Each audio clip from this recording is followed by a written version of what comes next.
Hello सलाम नमस्ते। Welcome back to cine stars insider. आज हम डिस्कस करेंगे एक ऐसी मूवी जो हर व्यूअर का दिमाग हिला के रख देती है, इंटरस्टेलर।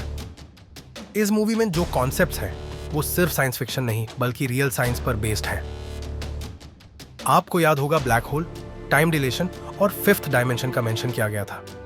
तो आज हम इन सब चीजों को ब्रेक डाउन करेंगे। तो चलिए शुरू करते हैं। इंटरस्टेलर की स्टोरी एक डिस्टोपियन फ्यूचर में सेट है जहां अर्थ पे एनवायरनमेंट की वजह से क्रॉप्स फेल हो रहे हैं, डस्ट स्टॉर्म्स हो रहे हैं और ह्यूमैनिटी एक्सटिंक्शन की तरफ बढ़ रही है। कूपर, एक फॉर्मर नासा पायलट, अब फार्मर बन गया है। कूपर की बेटी मर्व को लगता है कि उनके घर में कुछ अजीब हो रहा है। कुछ सिग्नल्स आ रहे हैं जो उनको समझ नहीं आते।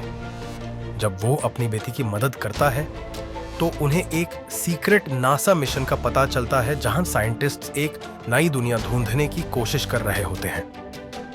कूपर को बुलाया जाता है एक स्पेस मिशन के लिए जहां वो अर्थ को छोड़कर दूसरी गैलेक्सी की तरफ निकल पड़ता है। कूपर और उसकी टीम एक वर्म होल के जरिए दूसरी गैलेक्सी में पहुंचती है।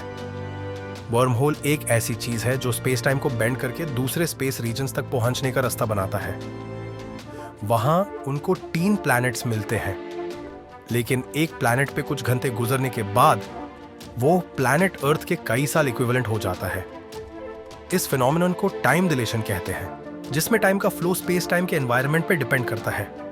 फिर वो लोग एक ब्लैक होल के पास जाते हैं और यहां टाइम का कॉन्सेप्ट और कॉम्प्लेक्स हो जाता है। ब्लैक होल के पास टाइम स्लो हो जाता है। जब कूपर वापस अपनी स्पेसशिप पे आता है तो वो पाता है कि अर्थ पर बहुत ज्यादा टाइम गुजर गया है। फिल्म के क्लाइमैक्स में कूपर ब्लैक होल के अंदर चला जाता है और वहां वो एक टेसरैक्ट में घुस जाता है। टेसरैक्ट एक फिफ्थ डायमेंशन का स्पेस होता है जहां टाइम एक फिजिकल ऑब्जेक्ट की तरह एग्जिस्ट करता है, जिसे आप देख सकते हैं। इस स्पेस में वो अपनी पास्ट लाइफ के मोमेंट्स को देख सकता है, जैसे अपनी बेटी मर्व के साथ किया हुआ इंटरेक्शन जो वो अब तक समझ नहीं पाया था। वो अपने पास्ट को टाइम के पर्सपेक्टिव से देख सकता है, जैसे एक 3D ऑब्जेक्ट की तरह। ये कॉन्सेप्ट टाइम और स्पेस को एक नया पर्सपेक्टिव देता है और ये भी दिखाता है कि लव और इमोशंस को भी एक पावरफुल फोर्स समझा जा सकता है जो टाइम और स्पेस से परे होता है। कूपर अपनी बेटी को फ्यूचर से हेल्प करता है जो ह्यूमैनिटी की सर्वाइवल के लिए जरूरी था। मर्व, जो अब एक साइंटिस्ट बन गई है, अपने फादर के दिए गए क्लूज और डाटा की मदद से एक सोल्यूशन निकाल लेती है जिससे ह्यूमैनिटी को सरवाइव करने का चांस मिलता है। कूपर स्टेशन बनाई जाती है जो एक आर्टिफिशियल स्पेस हैबिटेट है जहां इंसान सरवाइव कर सकते हैं। मूवी के एंडिंग में कूपर वापस ब्रांड के पास जाता है जो अपनी कॉलोनी को एस्टैब्लिश कर रही होती है एक एलियन प्लैनेट पे। कूपर को अब अपनी बेटी के मिशन को कंप्लीट करते हुए अपनी लेगेसी को दिखाना होता है। ये मूवी सिर्फ साइंस फिक्शन नहीं बल्कि ह्यूमन रेजिलियंस, लव और सैक्रिफाइस का तालीम देती है।